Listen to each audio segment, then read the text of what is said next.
Hi! In front of me is Google Pixel 5a, and today I would like to show you how you can clean storage of this device.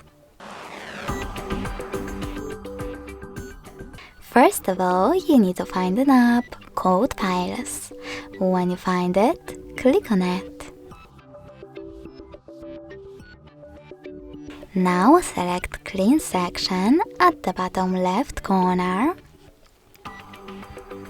and tap on Clean under Junk Files. Lastly, click on Clear in the pop-up and wait.